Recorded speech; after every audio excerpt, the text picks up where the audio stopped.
Mr. Suresh, he has informed you the background in which the 8th General Conference of All India Insurance Pensioners Association is being held.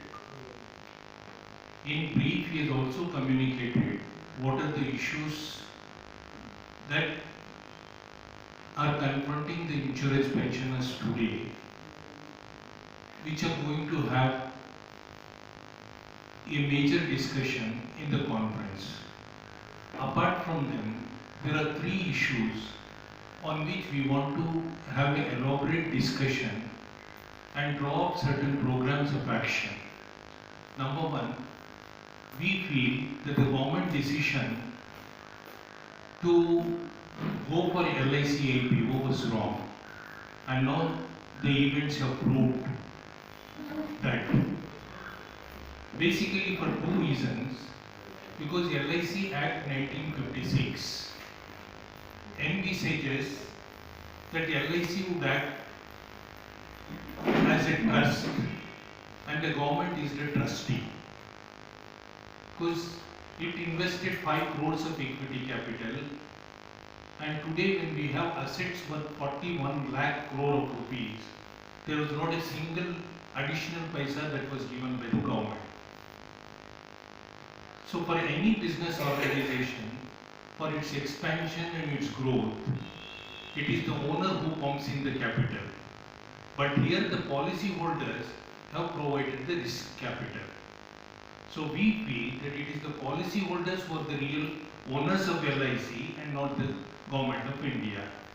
And the government of India, both legally and morally, are wrong to sell a portion of LIC to the investors. The first point. The second point is that the government is expropriating the money which really belongs to the policyholder. And the simple example, I think that many of you have gone through the red herring prospectus that was filed by LIC with the SEBI. If you look at the value of the shareholder, that is the government, as on 31st of March 2021, it was 0.97 lakh crores of rupees. Because LIC always had a single fund which belongs to both the participating policyholders and the non-participating policyholders. But when you went for a second time of evaluation, as on 30th of September 2021, that value of 0.97 lakh rose to 5.4 lakh crores of rupees. Because the fund was bifurcated between participating and non-participating.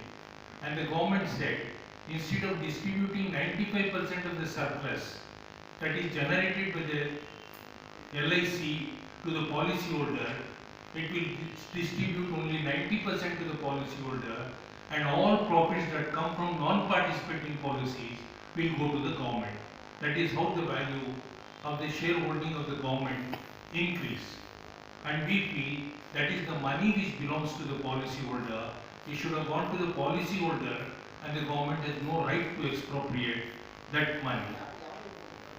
So the third is that arbitrarily, when the LIC Act says LIC should not work on the basis of profit, service is the only motive. And in that, whatever surplus that is generated, 95% should go to the policyholders and 5% to the government. Now that is changed.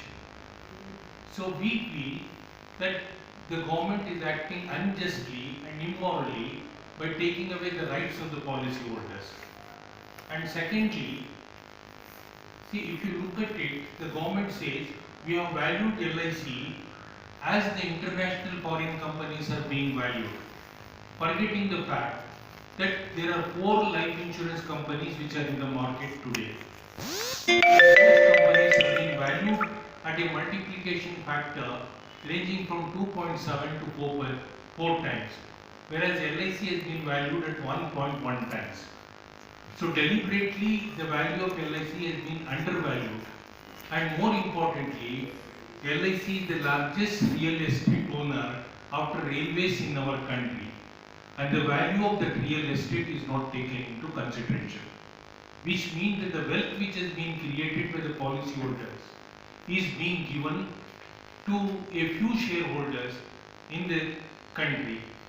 So that we are opposed to. And we also feel that when the entire concentration of LIC will be on generating profits for the for the shareholders, the social insurance, attention to the weaker sections of the society is going to be in the background.